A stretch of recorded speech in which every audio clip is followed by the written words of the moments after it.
Making this live on YouTube, and once it's live on YouTube, I'll shortly start the session as well Okay. because I think we're just 1 minute away. Yep. Thank you.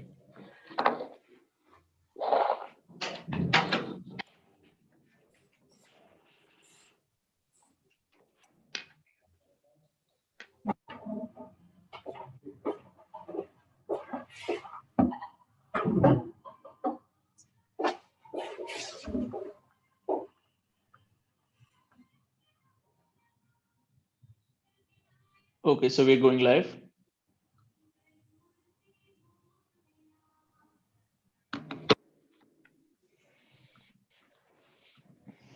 Good afternoon, everyone. Thanks for joining us for today's live session. This session is brought to you by the team at India's leading automotive events, Commercial Vehicle Forum and Two Wheeler Forum, or as we are more popularly known, CVF and TWF. My name is Rohit Devan, and I am the event director at both CVF and TWF. And for today's session, we have collaborated with Chogori to bring you a session which has been demanded by our audience time and again and is on the minds of everyone in the auto sector. The title for a very popular session today is Electric Vehicle Technology Design, Development, and Adoption. And in this session, you will obtain a very well rounded view since we are being joined by senior leaders from across the EV ecosystem, be it OEMs, solution providers, startups, and also consultant and end user. So before we begin today's session, I wanted to take this time to especially thank our partner Chogori for supporting this session. Founded in 2007, Chogori manufactures a wide range of environmentally sealed and rugged connectors for harsh environment and outdoor applications. It has 15 product series and 3,000 plus standard products with UL, CCE, CCE, TUV. The company has 500 employees with 75,000 square feet of production space and an international industry standard laboratory. Chagori connectors and assemblies feature smaller size, lower cost, and higher current rating based on its patented NewSock content technology. Moreover, the company follows a lean manufacturing management philosophy. In terms of the structure of the session, we will first start off with a brief partner presentation and then have a panel discussion with few audience Q&A at the end. Other than that, we will also be running few polls during the session to keep it interactive and invite you to share your insights. Before we start the session, just wanted to share a small ground rule. I would request all the attendees to direct any questions that you may have to the Q&A section at the bottom of your screen. I'm asking you to do that as it helps us refer to your questions in a focused manner. You can also choose to upvote these questions. This helps us in addressing the most burning topics. So please note once again questions in the Q&A section at the bottom of the screen. So without further ado, I would like to introduce you to today's presenter, Mr. Dominic David, who is R&D stroke FAE Senior Manager at Shakori Technology Company Limited. Dominic's professional experience includes working frontline with customers, project managers, and R&D teams around the globe. He has played a significant role in transferring new product designs to manufacturing. And before Chagori has served as lead R&D at well-known connector companies in the Philippines, Taiwan, and China. We are honored to have him on board today. Over to you, Dominic. Hey, good afternoon, guys, and thank you very much, Rohit. Thank you for our organizers, Three Wheel Forum and Commercial Vehicle Forum, for also gathering the experts to talk to us today. Okay, so I think I'm going to start the Sure, presentation now. Okay. sure. You can share the screen.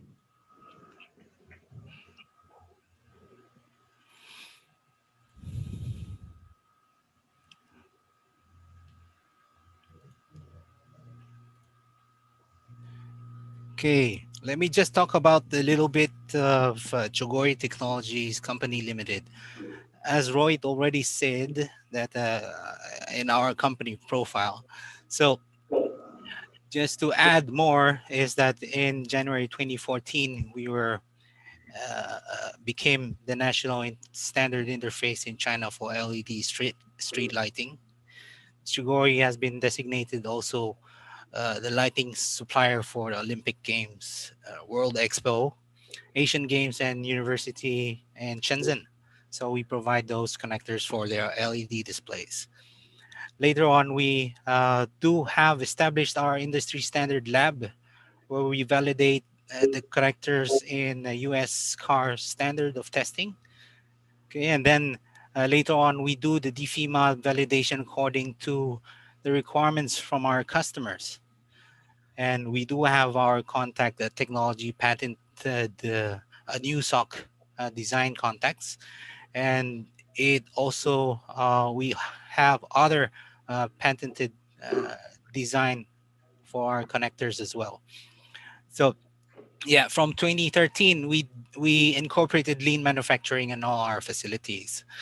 We are a certified IATF 16949 facility. It's an internationally recognized quality management system standard for automotive industry. So you can make sure that the connector being used are in par to the requirements in the automotive. Okay, just a little bit of milestones here. 2007 we started, and then 2008 here we joined the Olympic Games opening ceremony, giving using our connectors for the LED. 2010 Shanghai World Expo here. 2014 we were awarded a national high-tech enterprise company by the Shenzhen government. 2015 we had more awards in patent, and then we set up the electric vehicle business units and expanded our R&D as well. 2016 we were certified for IATF 16949. Okay, and 2017, because the company is now in IPO stage, we're going public. We do have investors on big automotive companies as well, such as Beijing Automotive and Shanghai Automotive. 2018, in addition to our North America and Singapore offices, we did branch out to Luoyang province in China and Shanghai as well. 2020, we started to build a new facility in Dongguan, which is going to be available already in a year or two. Okay, so let's talk about connector or connection systems for mostly on two-wheel and three-wheel vehicles.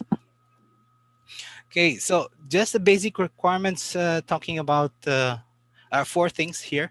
The connector should have high current rating, or current rating that is required by the customer, not just continuous current rating, because we have a lot of fluctuations in the system. So we need to consider the peak currents as well. Okay, another requirement is it should be reliable in a vibrating environment. Okay, it should be waterproof, IP67. It should be easy to use. For example, locking and unlocking. So a normal person should be able to remove the connector, even a lady who uses the vehicle. Okay, so in this page, you can see the most common issues or problem that most are experiencing for the connectors. There are issues like breaking up on the cable because they don't have a good cable connection and doesn't have an overmold. There are connections here that are not waterproof. Okay, and sometimes it's also being burned and melted the plastic around them. Like example, this connector right here, it's really burned.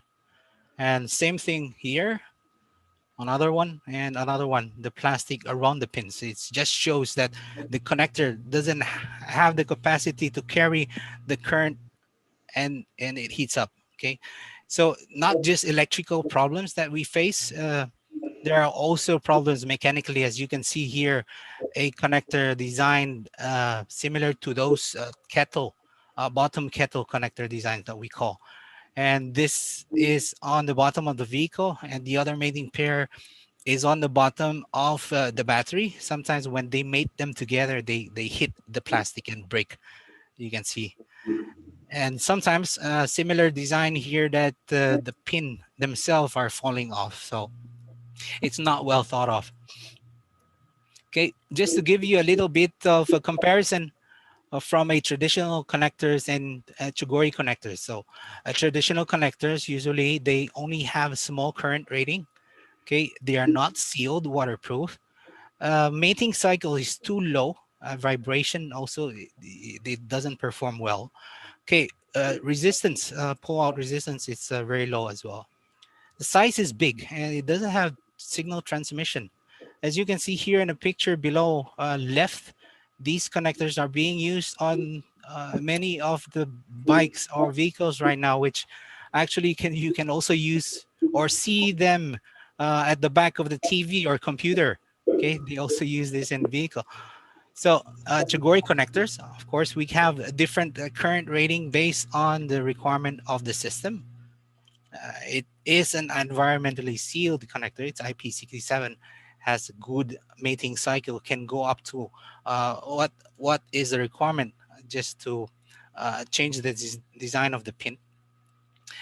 We test it on vibration. Okay, we tested it pull out also.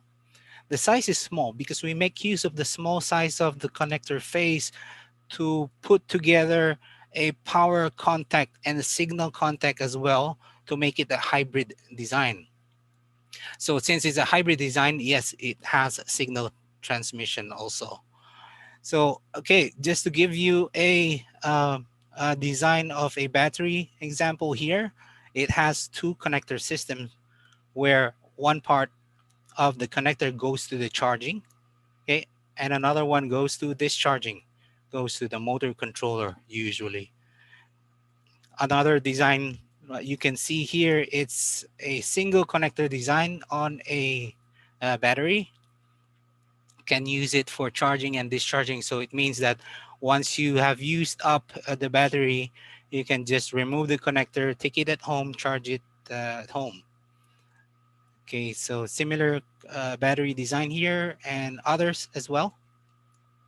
So another battery design that you can see, it's like a suitcase style where the worker charges this overnight, and the other day when they work to deliver the post or the mail, they just put it inside the slot. And then this is actually a pedelec bike where it's an electric, so the whole day they can deliver the mail. And this is, I believe, Belgium Post. So other battery design, as you can see, it's an arc design where it doesn't sit right below the vehicle seat. It goes into a slot that goes all the way to the front, making way for much more storage space. Of course, when we talk about battery, there is also this thing for charging stations. You can charge it at home, or there are some facilities now that you can pay where you just put in your used battery, okay, and then later on you can just get a new freshly charged one. Okay, so not just the battery design is different and becoming more and more better. So a lot of this changes in the design also in the scooter themselves. There are very interesting design right now. Of course, for the connector side, we need to go and cope up with the request, like you can see here, it has a color blue and a different type of connector. Okay, so this is the Mate 60 here.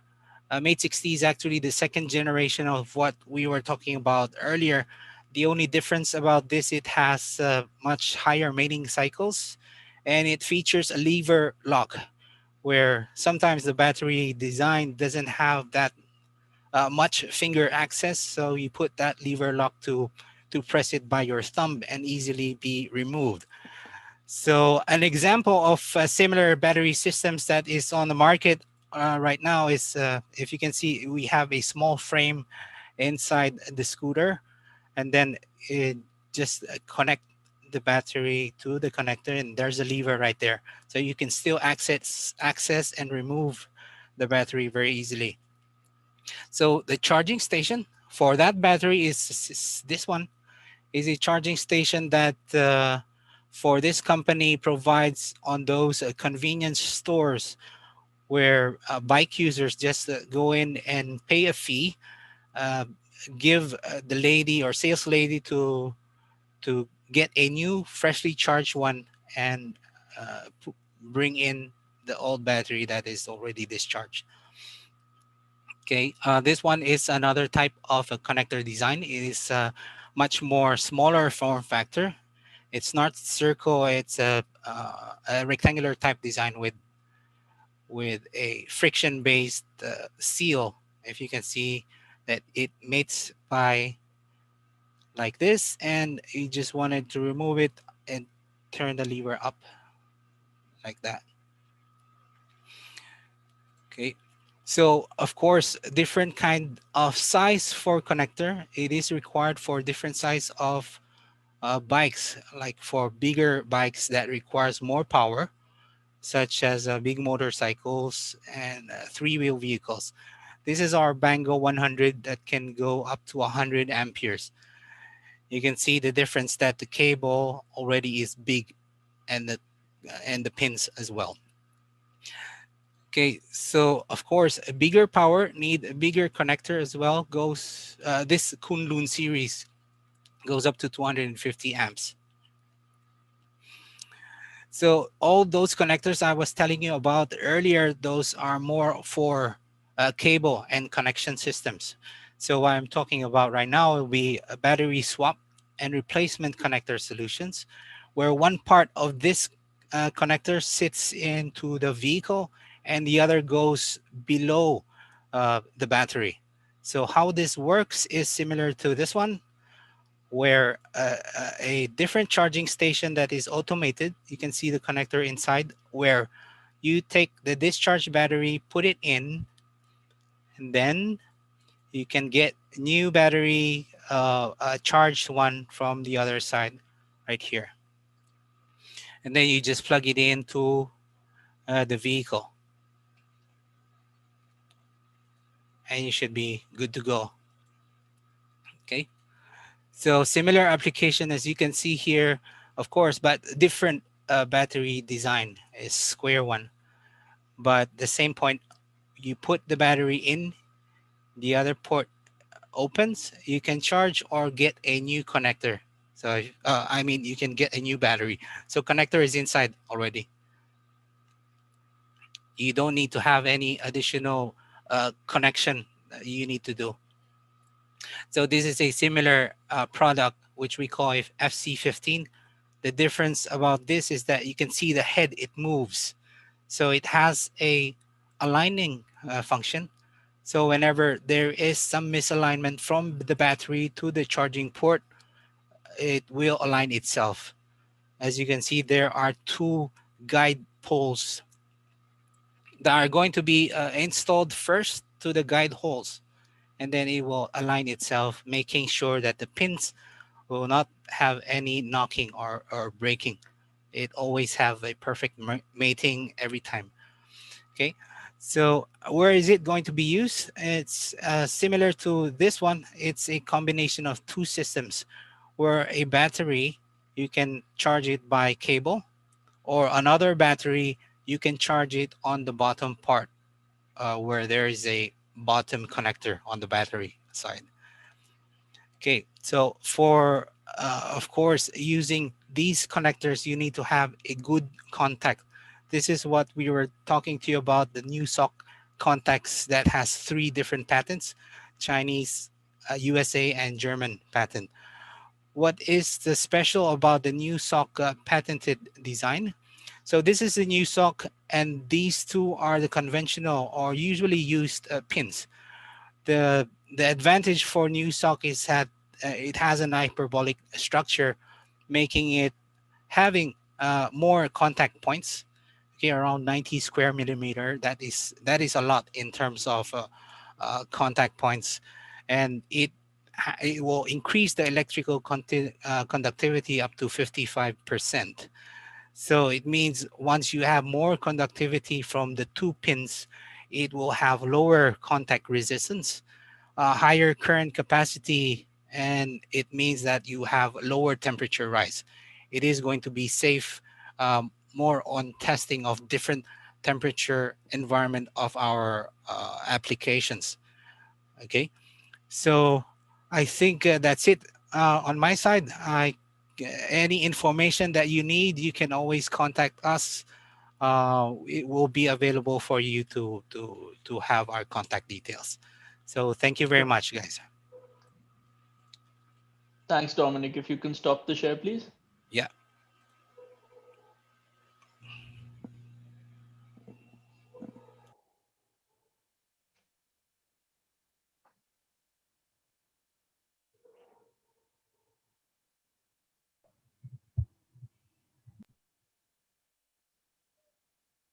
Thanks for the insightful presentation, Dominic.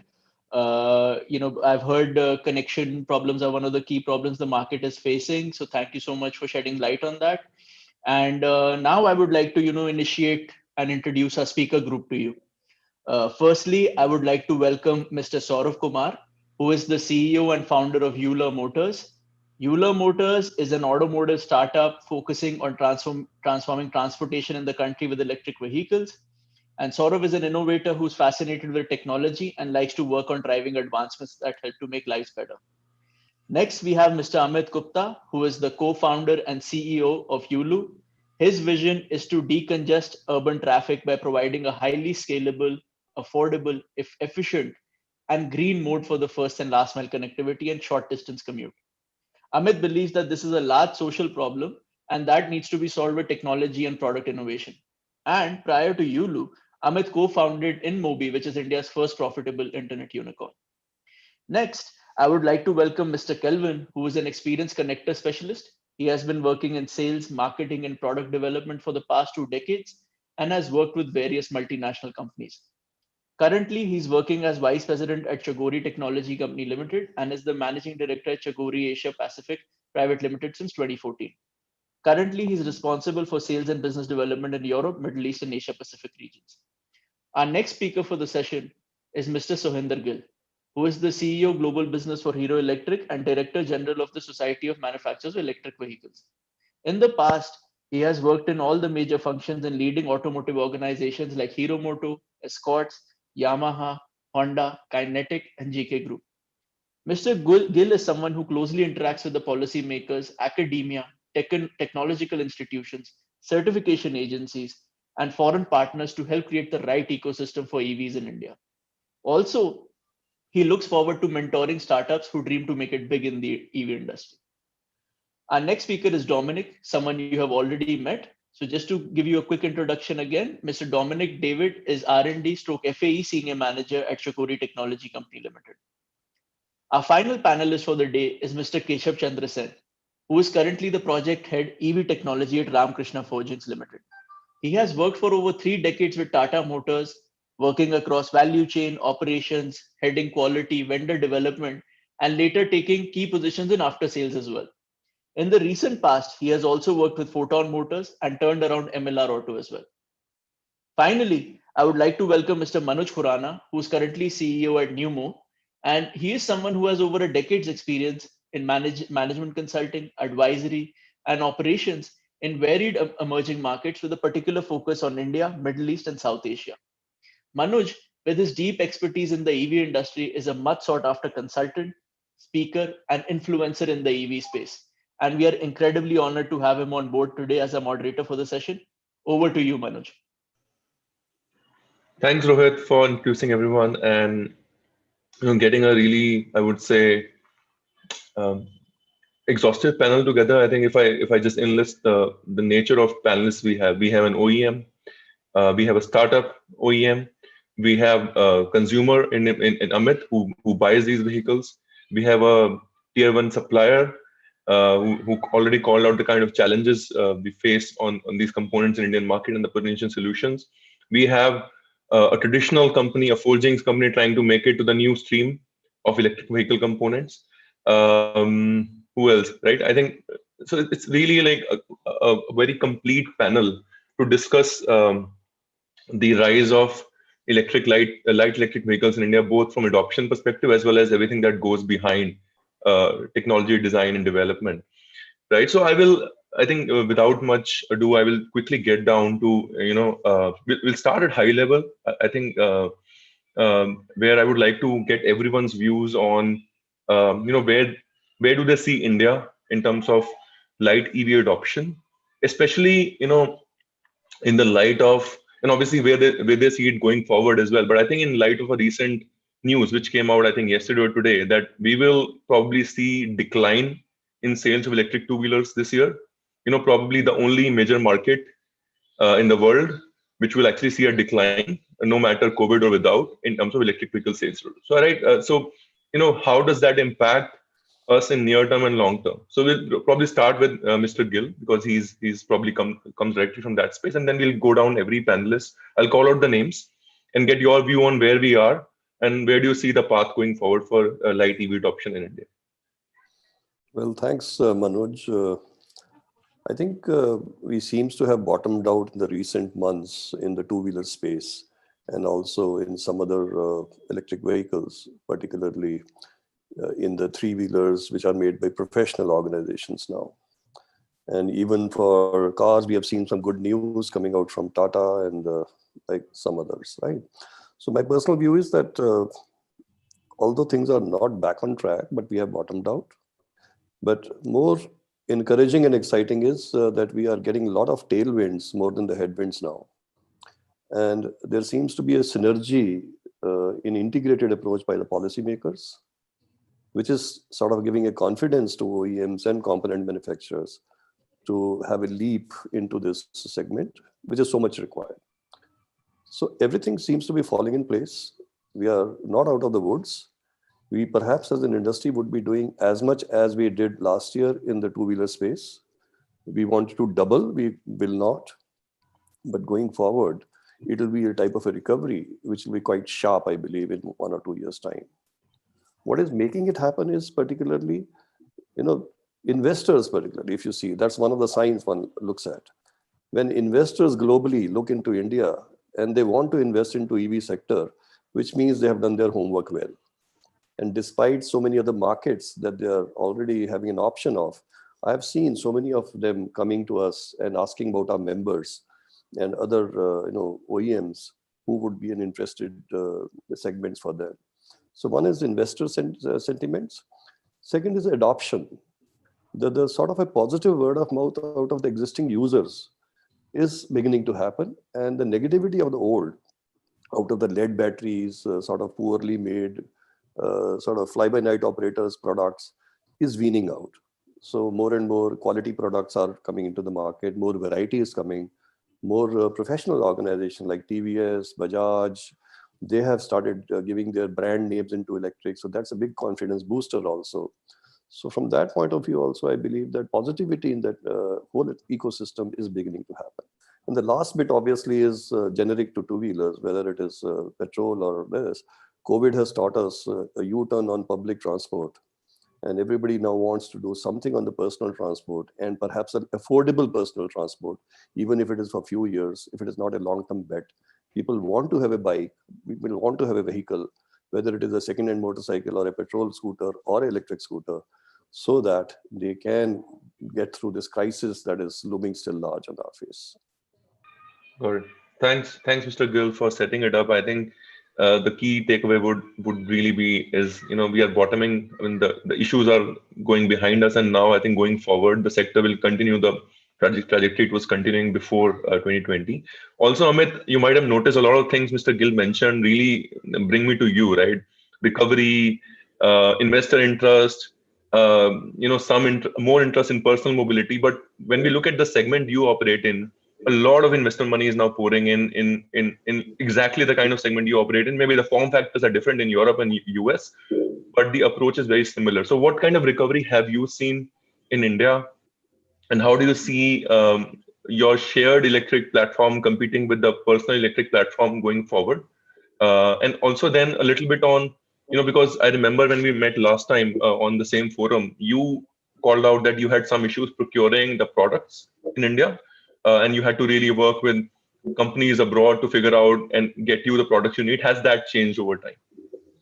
A bunch of questions for you, basically. So thanks, Manoj, for this opportunity, and thanks Sohinder for setting up the stage right. My thought process is related to what business we are doing, but if I just put together some facts on the table, so clearly India is one of the very large markets for electric mobility, and we all believe that it will be led by two-wheelers and three-wheelers. India is not a market for car for sure. And even within that, if you look at the theme which is getting transformed to electric mobility, it is mobility as a service, uh, which is the first buyer of all of these vehicles. And two use cases, big one. One is moving people, and another one is moving goods. Now, what I believe that what is changing in our favor is the unit economics part. So we all saw that when you are using petrol-driven, let's say scooter or two-wheeler, making a good business model out of that and providing the right affordable cost to the or pricing to the end consumer, it is challenging. But when we look at our numbers, when we were using electric scooters to move people around, then we were generating very, very good margin and very decent unit economics, which is important for this business model to happen. The story is no different for even moving goods, where you saw that how Delhi electric vehicle policy, particularly, they are now incentivizing and encouraging even Swiggy, Zomatos of the world to move a lot of their delivery on electric. Although we need to understand that what is the incentive or penalty if they do or they don't do that. But sooner or later, because of the economic model, I think this mobility as a service will be a big phenomena. And as per our estimation, uh, we probably are looking past more than we should.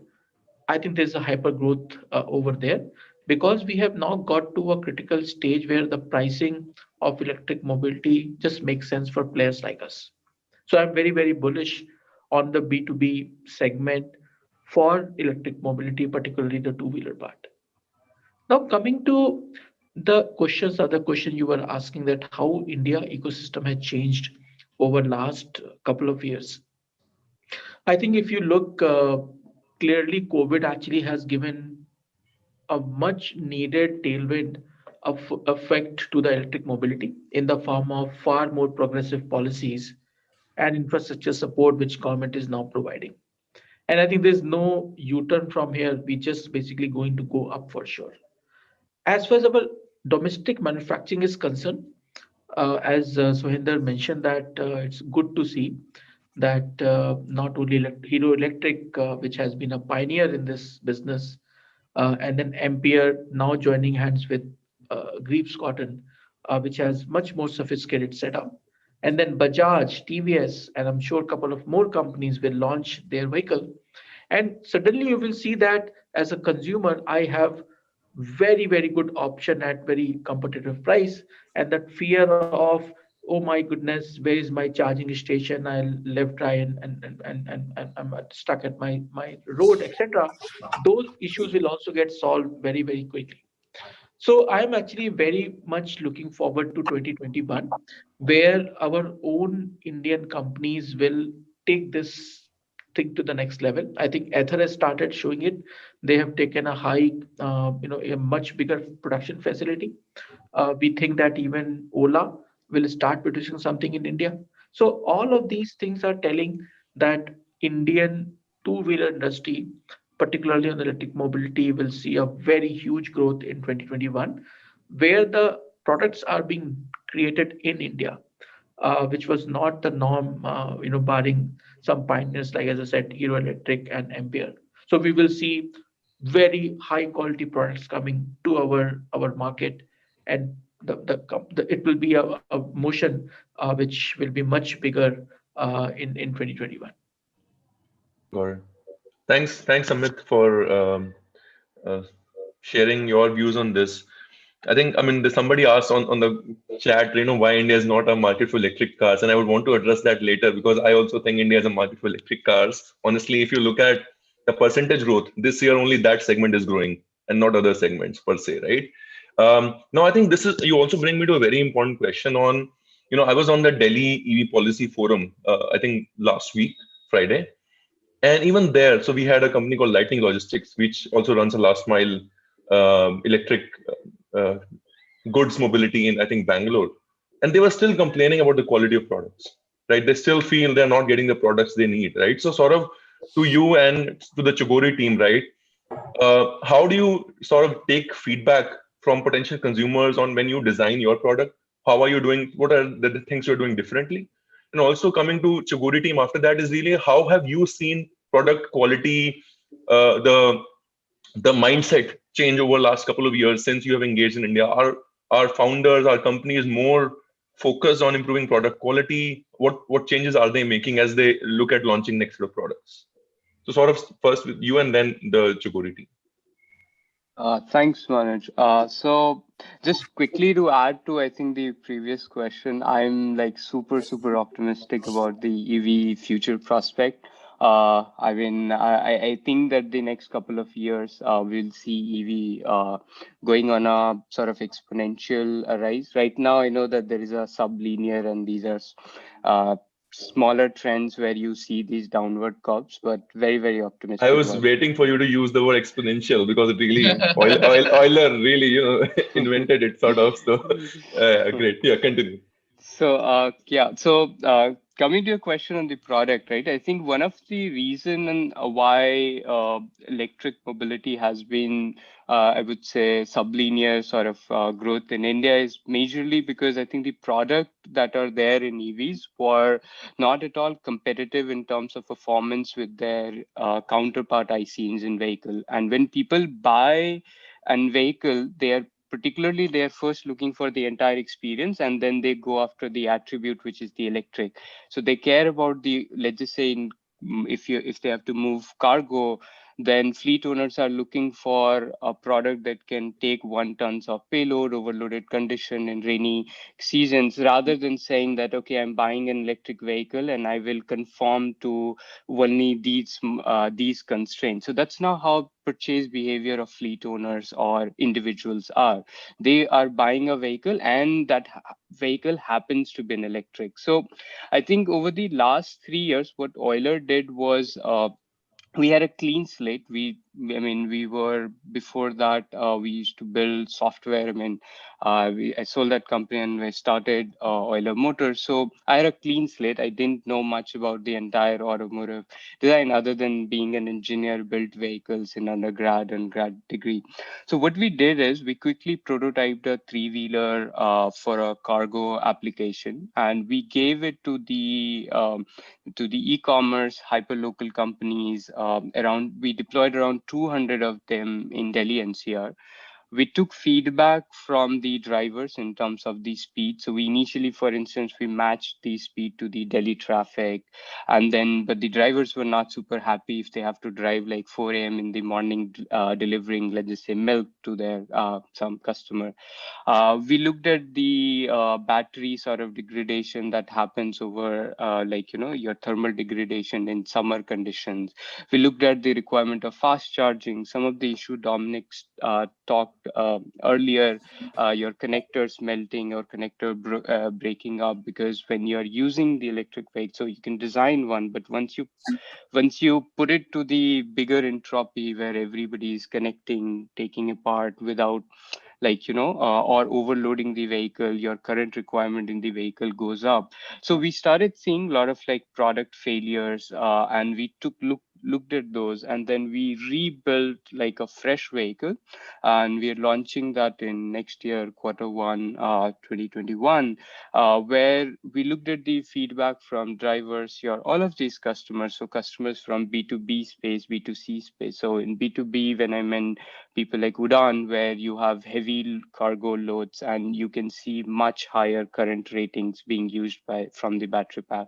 We looked at requirements of e-commerce companies like Ecom Express, where they would look at volumetric payload, much larger distance. And we looked at hyperlocal companies like big baskets of the world who would want to do 2 trips, 3 trips in a day, much shorter trips, very different sort of profiles. So we looked at different profiles and we mapped all of that experience back into the product. And I think having starting from clean slate, I mean, gave us that sort of like, open mind to reimagine the product. So in fact, like when we looked at designing the vehicle, we started it fresh design. I mean, instead of retrofitting an existing which is typically most OEM which has done is like they have taken what they have been developing and then they retrofitted that for an electric vehicle application. So some of, I think those things came. I think your question around how we thought about the product design, how we took feedback, and obviously, like, you know, once you run, so we have run around 7 to 8 million kilometers right now, and 3 winter, a couple of rainy seasons. So we have seen battery flooding up vehicle. I mean, recently being like in Gurgaon, I think it was all flooded, and like, I mean, we could see even boleros and pickup trucks like stranded on roads. So obviously, we were matching nowhere on the Indian road. All of that, like, you know, gave us comfort in terms of what we were building. And I think until unless as an electric vehicle company, be it startup or a big OEM, until unless you build a vehicle that competes in exact similar performance as an IC engine vehicle, the segment won't take off. You might sell 100,000, few here and there in different niche, but to be able to get that on that exponential track, you need to solve for that. No, I think I cannot agree more with you, Saurav. I think this is what, in my limited capacity, I've been advocating from day one, that people don't care about electric, to be honest. And there's some people who do, but the starting point is they want a vehicle that meets their needs, whether it's electric, water, hydrogen, any other fuel, methane, doesn't really matter. I think that's a good, I would say, starting point, starting from a clean slate. And but I think I'll come to you again a little bit on the manufacturing side. Building a proto small scale is okay, but in terms of manufacturing, what are you doing? So now coming to Chuguri team, I think you already heard a bunch of our colleagues, right, on panel, right? What do you think in terms of how the product quality focus is changing in India? Also, we hear a lot about India specificness, you know, in battery, in connectors, and everything, in charging. Have you developed products which are India specific, or your global products you think are doing well in India as well? Yeah. Again, thanks, Manoj sir, for the questions. Very good feedback. Also, we got from Mr. Sohinder sir, Amit sir, and Saurav sir. So we are seeing a lot of pickup in activities. Q2 and Q3 was a major slowdown for this year, and I think there is certain requirements for FAME 2 in terms of the number of systems originally planned for launch. So we are seeing a very significant pickup of design activities at the moment, coming from OEMs, battery manufacturers, vehicle assemblers. We are seeing all this coming in. So like what Saurav sir also mentioned, the growth could be really exponential, suddenly getting into the next fiscal year. All the OEMs that Amit sir mentioned, we do work with them at the same time. So the last few years working a lot of these design requirements, expectations is actually getting higher and higher. May it be the mating cycles, for example, may it be vibration requirements, may it be controlling the amount of temperature rise. Because once you mate the connectors too frequent and too often, then there is a corresponding level of contact resistance going up, and temperature naturally gets a lot more hot. So as we work with them, they also test our connectors, some of which tested battery swap connectors up to 12,000 times, 15,000 times, and still meets the corresponding requirements in terms of the contact resistance level, as well as the temperature rise. As we move forward, we will expect a lot more stringent criteria. Saurav sir mentioned already the tough environment in India is very much the same as some of the Southeast Asia countries that we have put our solutions in. Some of which, just to take an example, in the presentation that you saw from Dominic earlier, we have customers in Vietnam. So they basically run the scooter, same thing, 0.5 meter water deep, and they expect still the connector to perform after they run through the entire street, fully flooded. So all these are part of the requirements to make sure that the connectors not only mated to meet a certain level of waterproof requirements, but when they are unmated, the expectation is the same. So they would want an IP67 in an unmated condition so that no water goes in. The connector is cheap, but the battery cells are very expensive. So all these expectations continue to rise. And then it also gives us a lot of opportunity to make the products better and better from generation to generation. So these are the constant issues that we face, and it will continue to intensify as the connectors potentially gets bigger for higher power. And right now, some of the moving forward trend on potentially smaller batteries like solid state, then we need to think about how to make it a smaller form factor and yet still meet the requirements. So these are the various challenges that we continue to explore, to develop solutions for the market. Got it. Thanks, Kelvin. I think if I could sort of take one important point from what you mentioned and what Saurav already mentioned is I think there is a continuous progression towards improving product quality. I think which which goes a long way in terms of adoption as well, because that has been a recurring feedback I've heard over the last couple of years. Now, Keshav, wanted to come to you and explore a little bit beyond just the battery and the components which fit along with it. Right, lightweighting has been I would say an agenda in Indian commercial vehicle manufacturing beyond electrics as well, right? Probably that becomes even more important, and sort of you can also chip in after this, is because of the weight of the battery. The vehicle is becoming more heavier and you want it to perform more on the load side and not on carrying the dead weight, right? So how is lightweighting becoming more important, or what kind of new materials are we talking about when we look at developing electric vehicles, especially for commercial use? See, well said. That I like what Saurav said, that retrofitment thought process has to go away, and most likely people say that 2022 the EV cost will be equal to the vehicle cost, and that will see exponential. Another term I can introduce as hockey stick growth. But coming back to the mechanical side, the onus lies on redesigning or rethinking the whole vehicle. You see, a diesel vehicle, the compression ratio was 22, a petrol vehicle compression ratio was 8. In that way, the vehicle was designed, so much of extra, what you call iron or extra material was given because those were the need of that engine or overload or vibration and roads like that. That means if you take a three-wheeler L5 category and the weight comes to 330 to 380 kgs, you need to shave off at least 100 because your battery itself is 35, 40 kgs there. And there is no end to lightweighting in the sense, including the aggregates, because the aggregates need not be so big. You need to reduce even the suspension. If you need to reduce the body weight, the what you call the BIW, what we used to call in automobile time. So there is a huge scope, and there are no end of composites and special steels.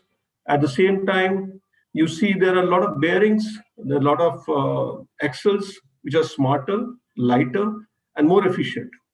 And these are the point which I thought in the lightweighting side or cost of ownership side I would like to address. Second point, one more thing I think, Saurav, you may like this point, that why don't we focus when we talk commercial vehicle, and typically we used to do that our Tata Motor days, earning per kilometer.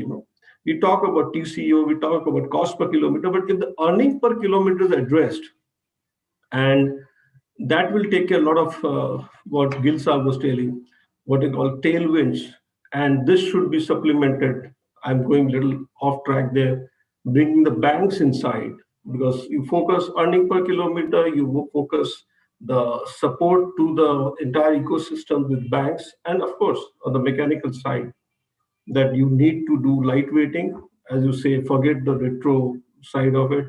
And more importantly, I feel very strongly that India is divided into two. One is very cost sensitive. One is now India is also what you call your earning capability improving. They also need a lot of features. Putting all together, I find that 2022 will be a positive year where things will really start looking up, and with all stakeholders chipping in, including the mechanical side, electric side, and others like banks, they all put together. Thanks, Keshav, for bringing in another element. I think I when we look at commercial vehicles, I think it's really important to look at ROI. I think the obsession with TCO only looks at the denominator. There's a revenue Yes. angle, a numerator angle as well, especially, for example, let's say in a four-wheel light electric commercial vehicle, right? Less maintenance, less downtime, more traction, more torque. So you need less time to cover the same distance, all of that, and then obviously the classic TCO on electricity being cheaper, right? So all of that should be taken into account and not just the TCO. I think that's a very fair point. Now, sort of coming back to you, right? One is the cost reduction due to battery prices, but what about the cost reduction due to manufacturing, right? Do you see what kind of volumes do you think the market needs to have to bring those economies of scale to bring down the price also because of manufacturing and not just the incentives which government has or the battery prices which keep going down? And do you see any Okay. major challenge for companies like you? Because lot of other startups as well, right? Who have raised some capital and developed a good product, but still yet to show their prowess in manufacturing. So, I mean, good question. So, I think, see, manufacturing is something we are still, as we are building, we are still learning. I think that's one of the thing Euler as a company has to learn how to manufacture, like, few thousands of vehicle per month, and that's something that we are very, very actively focused on. But given that EV has lesser number of components, and also some of the components have changed, like battery pack or your powertrain, a lot of these and your, let's just say, electrical electronics, so a lot of that is also disrupting the existing manufacturing. So I think being there on clean slate definitely helps, but we are learning. I think there was a point, you when you were speaking with Mr. Keshav, you spoke about on the lightweighting. I'll also add on to that quickly. So I think for us in the commercial vehicle, where we are specifically focused on the cargo application, our battery sizes are fairly big, and we are in the range of like 80 to 90 kgs of battery pack. So we have looked at aluminium definitely as a material, and we have explored sheet metal plastics in some of the cases, where if we can get out of the stainless steel and to reduce the weight. But obviously your cost becomes a big concern. So we have looked at only putting like aluminium somewhere and like maybe top cover and plastic. So we have explored all kind of possibilities to reduce weight, and also to maintain, like, the cost where these vehicle typically are positioned at. We have also looked at different kind of electrically conductive adhesive, ECAs, or structural adhesive, which we call, to replace some of the structural members and maybe use bonding material. So those are the things we have done in general as a principle to figure out how to reduce, like, new materials to reduce weight out of the vehicle. Uh, but again, early days over there. In terms of, I think your, what was the other question? I think, just to interrupt, what was the question that you had actually addressed? That I think you're mute. Uh, In terms of manufacturing, what kind of challenges do you see in terms of scaling up manufacturing? yes. Because that as a concept also is new to India. Ether, Amit mentioned, is scaling up now. They got a new factory, but probably they are the only classic set startup which have raised money to build manufacturing, right? I don't know many companies, right? So what kind of Yes. challenge do you see, and how do you want see you could address them? So so just let me give you our like personal sort of experience, right? So when we designed, so you scale up your manufacturing when you have a solid product market fit, right? At the right cost with the right financing, and customers are also, they feel that okay, this is a product. If they buy, it will run for 5, 6 years, or maybe 8 years. The batteries will outlast the vehicle, or you will have an alternative ways where you can swap out the cells, and if it's a fixed battery pack solution, once you hit that, and typically for any company, that's a 2 to 3 years sort of design development, prototyping, testing, bringing it back, redeploying. Then once you hit that, then you start thinking about, okay, now getting, how do I go from, let's just say, tens and twenties of these vehicles per month to few thousands of that, like, per month. At least in my mind, that's how we have thought through. Instead of looking at like how do I manufacture thousands of it for per month from day one. We just first get to a product. Once we have now that achieved that product market fit, and we feel that we have a product that can last 7-8 years, the customers are going to be happy using it. And the point that total sort of cost of ownership or earnability, we have looked at those points, and we have proved that the higher upfront acquisition cost is balanced by the savings and earnability. Now we are getting to a point where we have started looking into manufacturing, and that's where when we started looking at that, and obviously while we were doing 20-30s of those vehicle, let's just say in a month, we used to collect these feedbacks. What are their pain points? So let's just say in our battery pack, and just give you an example, we had a big matrix which used to weigh around 50-60 kg, and these are lithium ion and best of the energy density cells. But while you're manufacturing, the assembler, the folks who were assembling, they were not super comfortable lifting and putting it out there. So we had to think about how do you modularize it so that while you're manufacturing, some of those challenges can go down, and also how can you think about, let's just say, future product form factor where you can take these modules and start taking them in turn. So from a manufacturing standpoint, and the second thing is the capital, your cost, your capital requirement, your massive capex requirement. Be it in right now we are done with, let's just say, proto tooling, but once you start thinking about 10 years or 100,000 sort of numbers, then you're thinking about your tools that can last these many years, your hardening of tools, and then maintenance of tools. So all of that, your capital requirement, capex requirement, your factory design, all of that starts to come in. So I think you would probably hear us getting into bigger manufacturing factories by next year, where we'll start thinking about how to get into some of these space.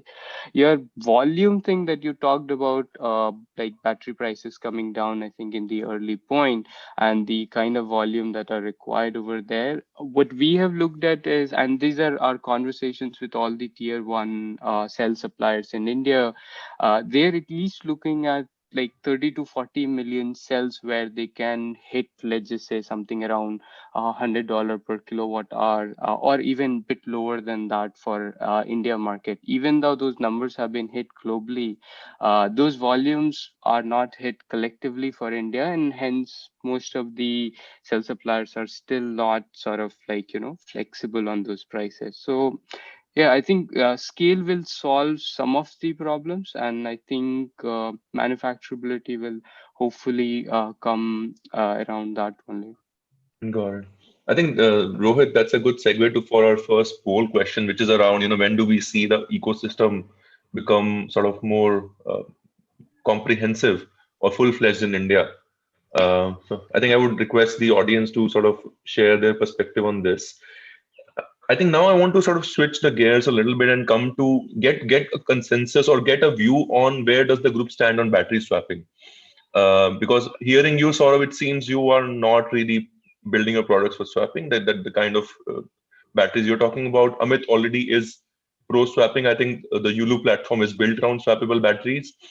Mr. Gill, what is your view on swapping, and where does, as Hero and as SMEB, has there been any sort of a pro or against view on swapping? Where do you stand on swapping, both as SMEB and Hero Electric as an OEM? On the policy front, we are very much in for swapping, and we have been, although there are pros and cons, but it is worth an experiment is what we are telling the policymakers.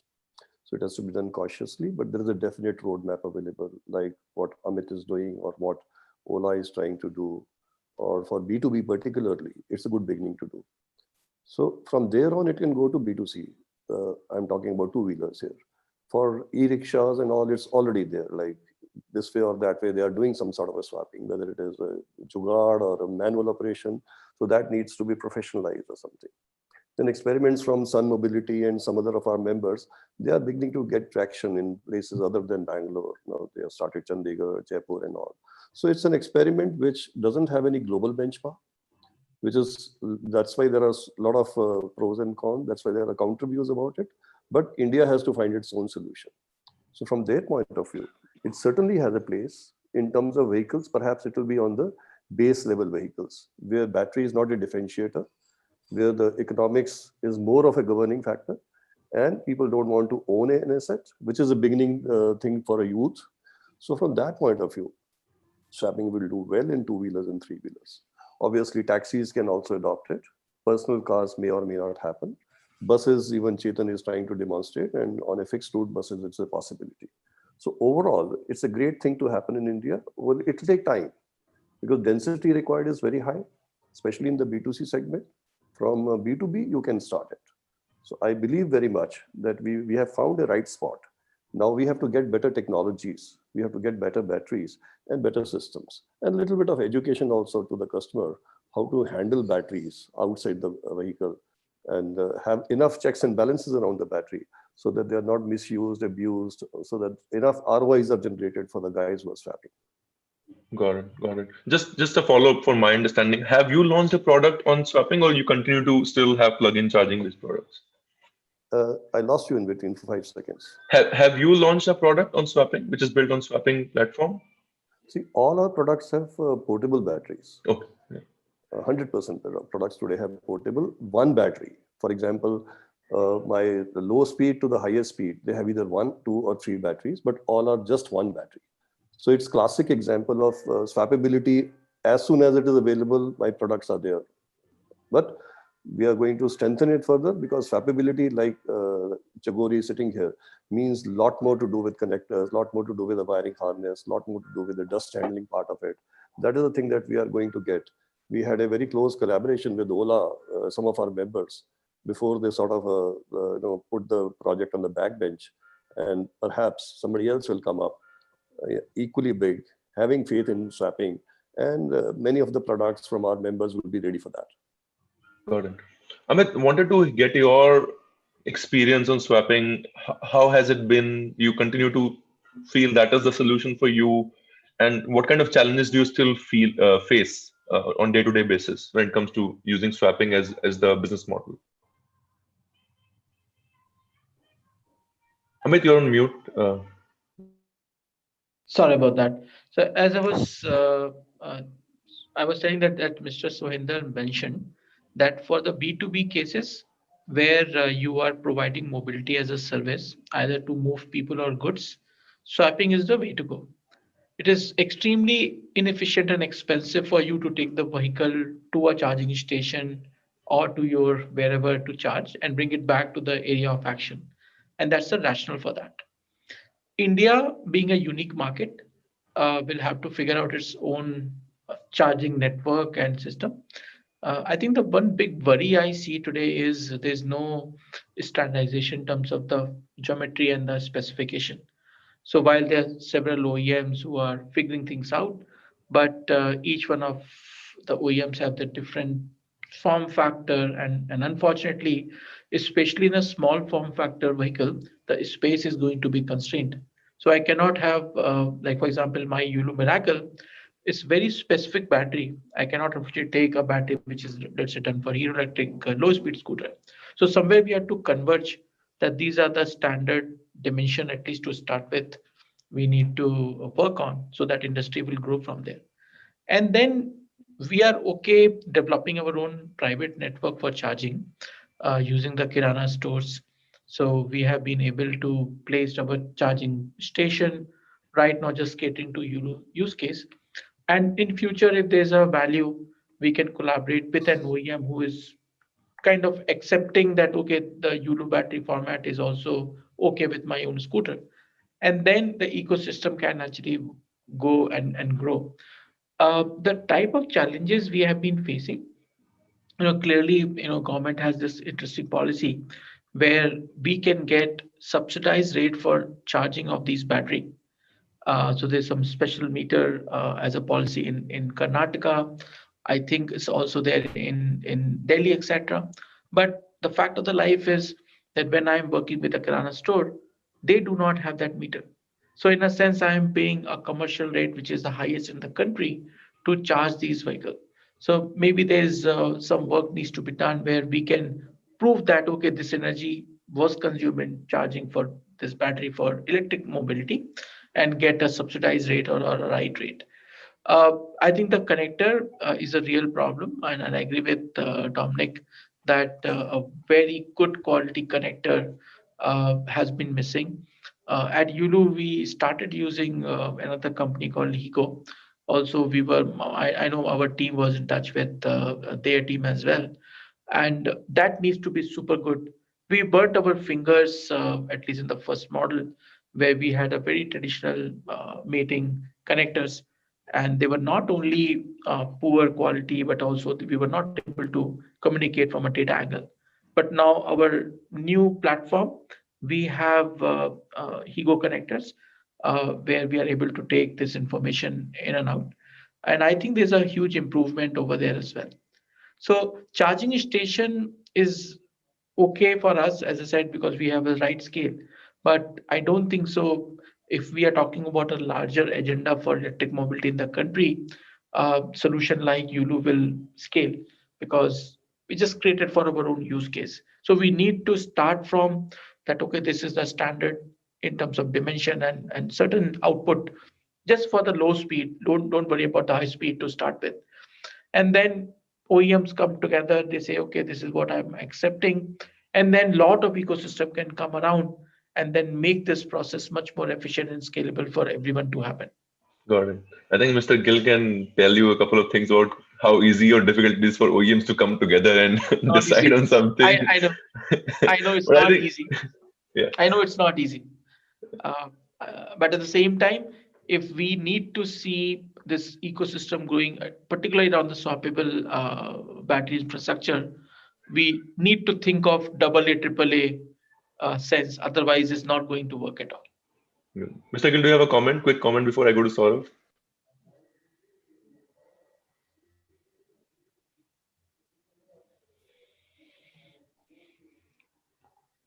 Sure. Saurav, coming to you then, you are the black sheep here in terms of swapping. Why not swapping? No, so I believe that India will have both charging and sort of fixed battery and swapping. I know that's a diplomatic answer, but I definitely believe that that's going to be the case because see for the larger vehicles and when we talk about three-wheeler and specifically oiler, we are talking about three-wheeler cargo, right? And there your payloads that people put are in 1000 kg and your current requirements at let's just say 48 volts, it peak sometime goes to 200 to 300 amps, right? Versus if you're looking at a passenger vehicle, there are like 3 4 people and that's roughly let's just say 200 300 kgs of load, and that's almost like no load condition if you are designing a vehicle that's like 5 600 kgs, maybe. But and then you have two-wheelers where your battery requirements are your battery sizes are like 2 to 3 kilowatt. Three-wheelers roughly is between 6 to all the way till 10 kilowatts. Four-wheelers are a bit higher. Why? So you have these varied sort of battery size requirement and then different current requirements and different sort of life cycle and all of these requirements, right? Why when I look at like why swapping came, I think there were a couple of reasons for it. Those reasons were the point was that there are not enough, let's just say, infrastructure in the charging station. B, the point was around charging will take a lot of time, swapping is much faster. uh, but in applications like for instance in cargo, people do have like 5 6 hours of overnight time and they can charge, so we were not really bothered, and your charging technology is also improving with time. So what it took, let's just say a few 8 to 9 hours to charge, now is taking 4 to 5 hours to charge. And then Euler has have been working on a lot of thermal cooling, and we have been able to even do an hour to 2 hour to charge. Obviously there are questions around thermal degradation, which are continuously testing our battery packs to improve that.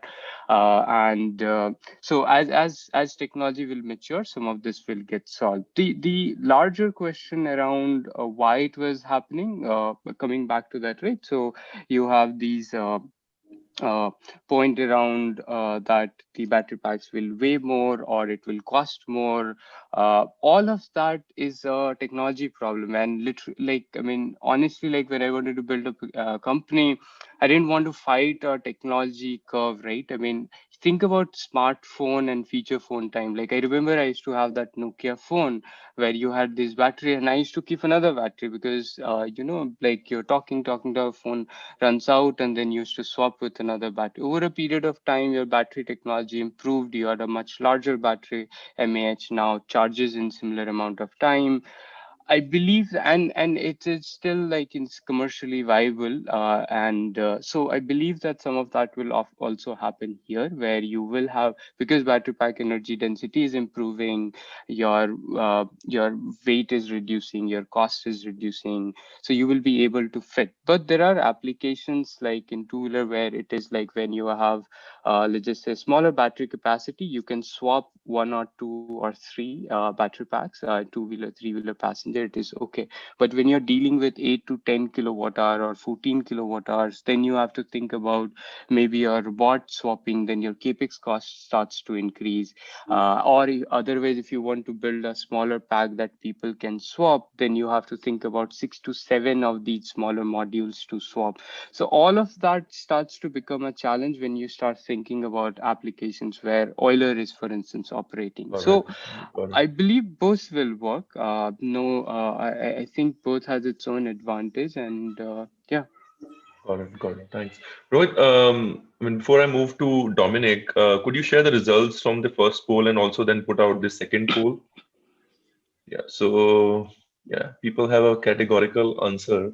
So 5 to 7 years seems the most appropriate time. So to 2025 is when people think we'll have a, when we say full-fledged ecosystem, we're talking about like fairly high level of localization in terms of manufacturing, fairly high level of adoption. I think, yeah, pretty positive. Just now coming to you, Dominic, I think, and I think I'm picking up from what Saurabh mentioned, right? Yeah. Can we? Do you think swapping is an intermediate solution, especially because you also earlier mentioned that solid state battery is coming. Maybe today we can't charge two-wheeler at in 1 hour, not even one. I think the fastest we have is 1.5.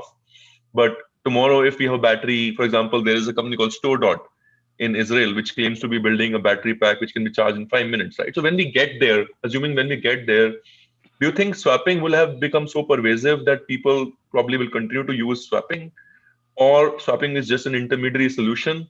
And once we get there, we will really be in the fast charging zone, both for even for smaller vehicles. And what does it change in terms of the kind of technology you are developing at Chokori? Yeah, I think for battery swapping in terms of connection systems, also um, the advancements that we have or what we see right now, there's a lot, and in systems, in battery swapping system is it in terms of connection, it doesn't have much, a lot of impact. It only impacts once we do have a requirement on battery capacity, for example, and then how much power needs to be supplied into the motor.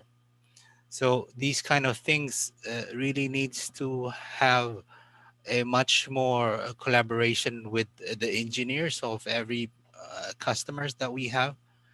And in terms of adoption, uh, it is something that the government uh, needs to think about more to do in infrastructure side as well.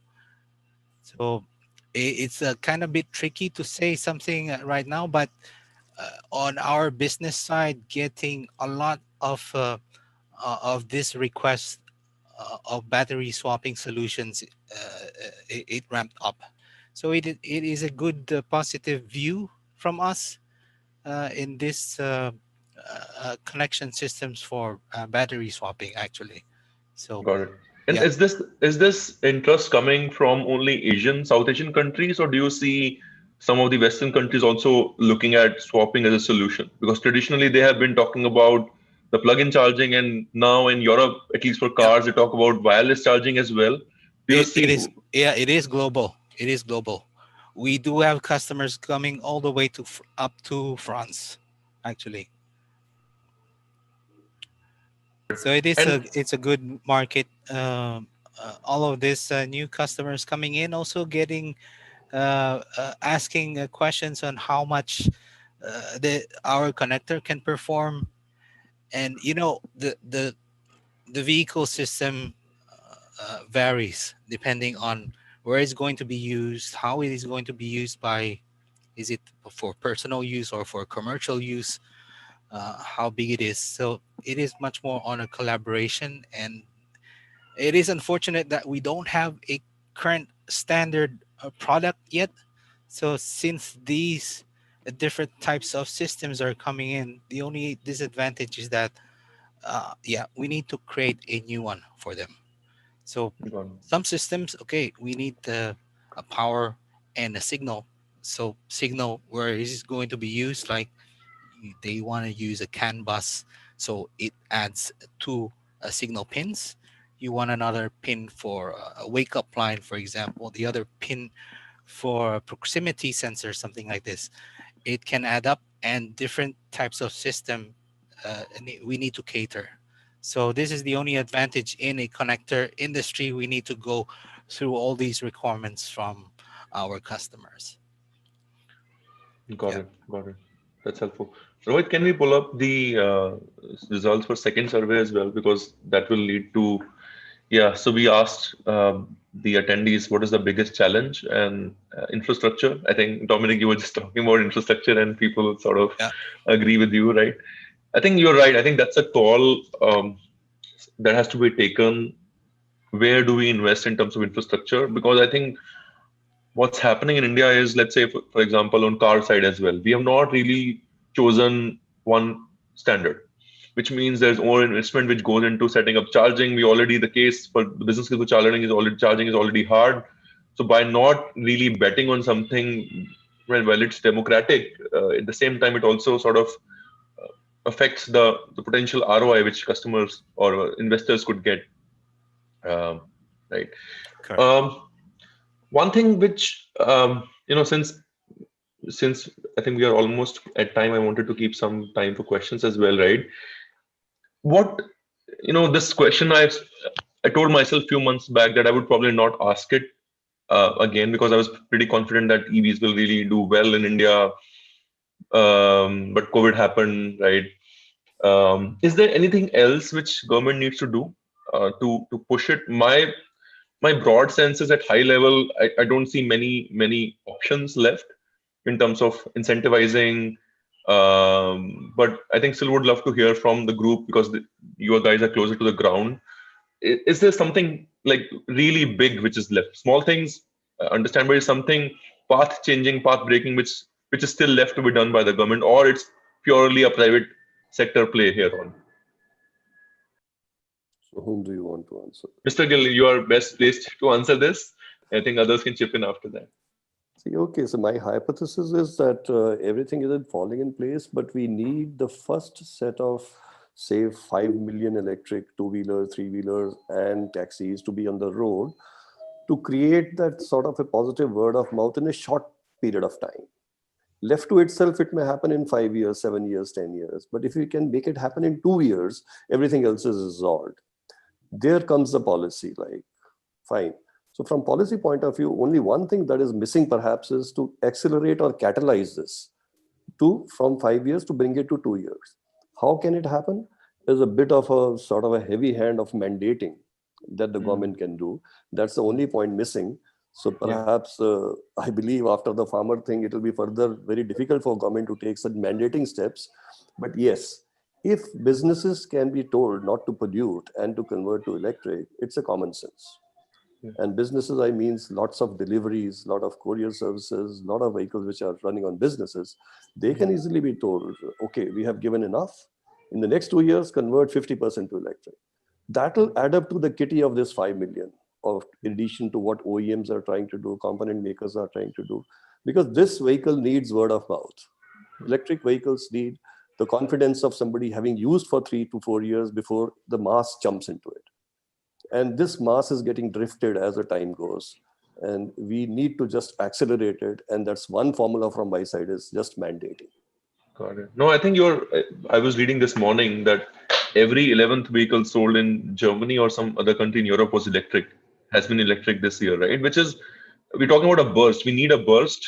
We need to see a lot more of these. And I think regulation, I completely agree. I think regulation of some shape or form, whether it's what California does in terms of ZEV credits, or what China does in NEV credits, or what Europe has done in terms of emission related. So they've specified the maximum emission a vehicle could have, right? So all of them. But at the same time, I think the point I was trying to make earlier was that we could not even bet on one charging standard, right? So to expect that a mandate will come is, I don't know. I think baby steps. We could start with baby steps and fix some standardization issues before um, we get there. Amit, you sort of your inputs on what could be done. See, from my perspective, if you look at the last year's vehicle sale on electric side, a large portion of them were low speed, and I think directionally around 80%, if I'm not wrong. Unfortunately, none of the policies, whatever government has announced so far, is actually helping that cause. If we are trying to say that okay, my incentive is for a lakh or lakh plus vehicle, I don't understand that where someone will be just moving and flocking towards that vehicle, even if there's a subsidy of 10, 50,000 rupees, because you're solving for a very different use case. This is where I think government probably needs to do more by putting some standardization. I understand from government's perspective, when we have spoken with them, they are worried that someone will just rotate the same asset and take incentive multiple times. Maybe they can adopt a policy like China, where there is some registration, it is free of cost, and you can just make sure that there's a win number coming from a reputed brand OEM. So those things can be solved, but I think a demand side incentive coupled with manufacturing side incentive, so that we get to a right level of scale on manufacturing, which will lead to a better quality product, and then you have in a positive vicious cycle. So customers have more and more incentive to buy these vehicles. Manufacturers have invested into right type of R&D, plus to start with high quality product, which will only come when they have advanced machines and tools to make one. And then we are not looking back. And added to the mandatory part on the delivery, where certain amount of fleet has to be electric, then we are not looking back from there. And it is very much doable. We're not talking about a lot of money.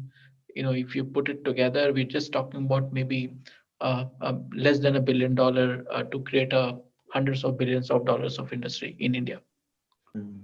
I think I think I have a related view on this, not exactly what you shared, but I think what I feel is this government needs to be a little more generous. I mean, they have put the money, they've earmarked the money, but the rules around using that money are very, very strict. I mean, Mr. Gill will agree with me. This metric, that metric. I mean, how will the burst happen? How will a lot of transactions happen on if there are so many small rules? I mean, let it be slightly. I mean, let the tap be open wider to begin with before you close it down. But I think the things like Amit you mentioned, the low speed is not allowed, and then the minimum range. I mean, I completely don't understand honestly. Like I have worked with in those corridors. I used to work for a government agency earlier. Work closely with DHI on the policy as well. How how can you specify a minimum range of 80 kilometers? That's a choice between the consumer and the OEM. If you make a product which is not meeting their range requirements, it will not sell. If you are making it, it will sell, right? But so there some of these things I think have been one entity chartering into others domain. To be honest, I think maybe Mr. Gill, I mean, I'm sure you are already discussing how to sort of make it less onerous, to be honest. Like localization, for example. I mean, completely understand the need of localization. All of us, I think, are on the same board, including Chogori would want to probably localize their products in India as well. Right? But localizing needs scale. I mean, if you have such a tight tap to begin with, the scale will not come. Companies like Chugori will think, okay, we want to manufacture, but where is the volume for us to manufacture? So it's a loop we get stuck in, and ultimately what happens is the policy which has 10,000 crores earmarked will go from 3 to 5, 5 to 7 years, and still not be used. I mean, Yeah. I'm 100% sure the money will not be used in 3 years. I think, I mean, anyone who understands the policy will know it's not going to be used, right? And then we will extend it on last day, the localization norms, which will kick in like 23 days before the launch of the policy, Mr. Gill. If I remember, 8th March, the policy came and you have to localize from 31st 31st, March. yeah, that's right. I mean, so I think at high level things have been done, but I think on implementation, there needs to be some generosity which needs to be shown. I think I'll quickly come to questions now, some questions we have on the panel. I think somebody asked about the car. Why is India not a car market? Which is, I think, quick response from everybody. Why do you think, 30 seconds, why do you think India is not a car market? And then I'll address it as to why I think it is a car market.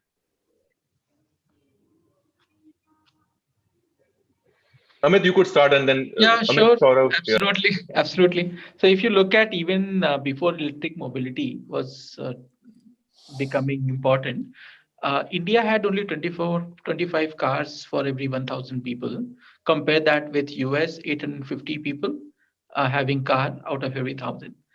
Even if you look at our condition with 25 cars per 1,000 people, look at the road, we don't have space to drive. And if you put them in mobility as a service, we all know why Uber and Ola, their rides number got tapped when the demand side incentive died down. So India just cannot afford car, period, with this type of demography, type of GDP, type of earning we've had. So let's not waste our time in car. Yes, cars are there for privileged people who may buy them and who may ride them as a service model, but it is certainly not for 80% of our country. So that's my easy answer to why not car. And at the flip the equation, which is not being asked, two-wheeler at the same time, 80% of the vehicles are two-wheeler. We get it. Our road space, our culture, our pocket, everything just is aligned for two-wheeler, and we should just focus our all of our energies on small form factors. That's what as a country we can afford at this stage.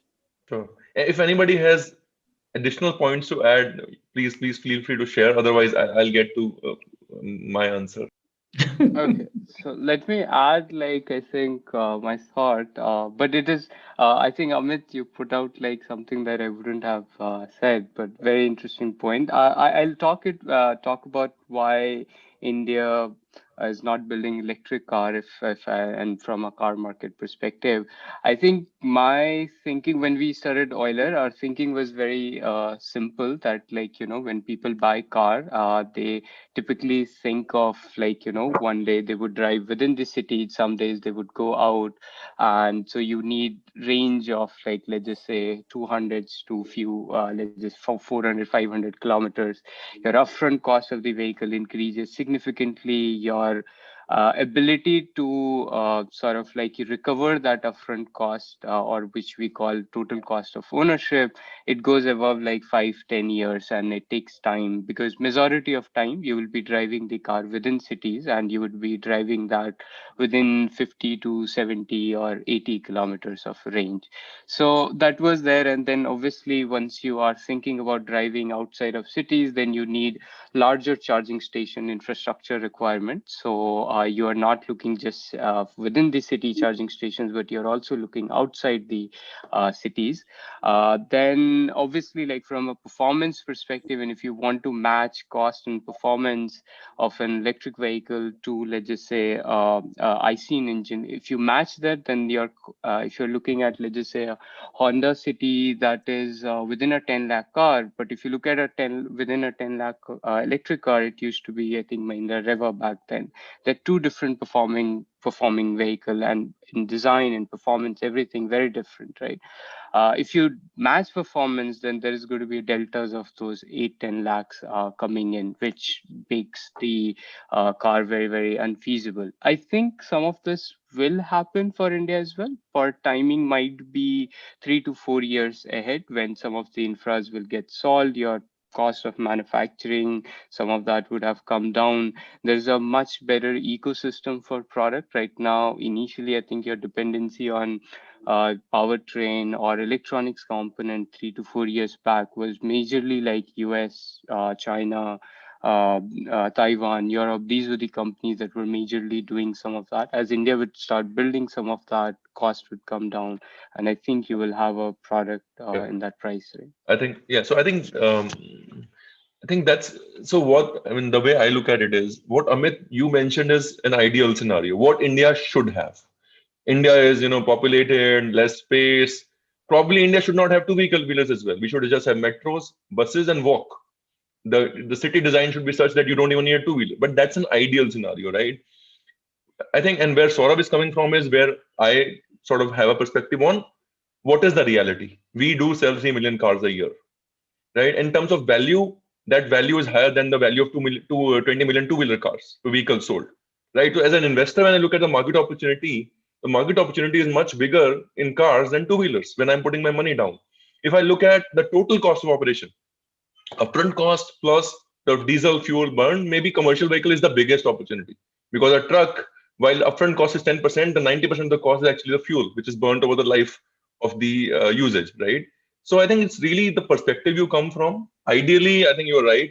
Ideally, we should not have road accidents. Ideally, we should not have pollution. But all of that is reality of India, right? So within that, as an investor, the way I look at it is electric vehicles are expensive upfront. People who are looking to buy a second car as IC can easily transition to an electric. I mean, they can afford it. They are willing to experiment. That's why when you look at the numbers this year, that's the only segment which has grown in terms of percentage, maybe 100% growth. I'm not 100% sure. You're talking about 3,000 cars, sir. I have a Nexon. No, It is my yeah. second car. Tell me how many people have one car parking in their home. We're talking about the second car park. Second car park. No, So I'm not saying people should buy. I'm not saying market people is should very, very buy. shallow. And you're talking about selling 10,000 car. Which OEM will invest in toolings in machinery to create a great car which people would love to buy? Yeah, so 3,000 cars is equal to 20 times a price of an electric Doesn't matter. See, two-wheeler, it's all which about is the equivalent quantity. to no. The tooling cost is also 10x than a two-wheeler tooling. How will you justify ROI on the investment you will make as an OEM? No, so the scale could come over time, right? But what I'm referring to is when you look at the market size, there is a market for 3 million cars today, which has to also transition to electric. It's not that only two-wheelers will transition and cars we will forget, right? We are almost at time. We'll just quickly see one last question. Let's say, I think because, okay, let's pick this question because your point of view is coming from manufacturing side, and that's an artificial constraint that, okay, we have tariffs, so we have to manufacture locally, so you need volume, so that's why manufacturing cannot happen, so cars don't have a market, right? Let's imagine if artificial, like Norway, they don't manufacture, look at the number of cars they have, right? So coming to this, but the reality of India is we need manufacturing. So Mr. Gill, coming to you because you have most experience in manufacturing, what challenges still persist in that space, especially in terms of localization of components? One obviously is the scale bit, but are there other specific challenges as well which you want to be addressed by your suppliers? Well, before that, on the cars, like my members, the remark from them is that the average customer has a wish list which will cost me 25 lakhs, but he wants to pay 10 lakhs. So I keep telling that, okay, let's start from the top. Let's start giving an experience, then come down on the pricing because you can't be on both sides. So I believe the way to go to cars is small volumes, but a great experience of four-wheelers. So perhaps some of the guys are doing it also. As far as the bottlenecks today are concerned, everything is trailing. What is upfront is just volumes. If volumes were there somehow, and that's where you also said, Manoj, that bureaucrats are trying to put strings around what they are trying to give. They don't open up the purse, they just show us the money. So if somehow they were generous, and if somehow the OEMs had the confidence, and we were able to put the first 5 million, everything else will happen. Localization, people will run to give you components, right? So today they're all fence sitters. So I strongly believe somehow the way to go is don't talk of so many strings, so don't talk of so many handicaps here. Let's put somehow OEMs also have a responsibility of a good product. Policymakers have a responsibility of doing it generously, and the ecosystem has to be also backing up in terms of investments into it. If the first 5 million comes in 3 years, the 50 million will come in the next 10 years surely, and that's the way to go, and everything else will happen. Got it. I think that's a great note to end this session. I think if I could summarize it in like 30 seconds, 2020 was like a blip year for electric vehicle adoption manufacturing in India, but I think going forward, we will, I think, see the trajectory as positive. I think some of the things which Mr. Gill highlighted at the end is hopefully we can get through some of that. I think really just remind government you already have put the money. Let's try to spend it. let's loosen the strings a little bit. And I think at the same time, companies like Euler, which sort of now getting into probably starting manufacturing next year, Yulu expanding to more cities outside Bangalore, Bombay, Delhi, NCR, maybe get into other cities, maybe tier two at some point in time, where users are much more price sensitive in terms of their ability to buy vehicles, and new technologies with Chugori and companies similar to them developing new technologies which are which really push the performance limits in India and give us the experience which we need in terms of not just meeting, probably beating the ICE, I think, products. And I think more and more players, even on tier one component side, which are willing to make the bet and get into the EV component value chain as they come to the board. I think starting next year, we'll hopefully see I think more numbers, and I really wish that in 2025, not if even if not 23, if we have 5 million in 2025, I'll take it by grab it with both hands. Great. I think I'll leave it at that. Rohit, you can quickly conclude, and then yeah. Sure. Thank you all for joining us for today's live session on EV. I hope you enjoyed this session and found it useful.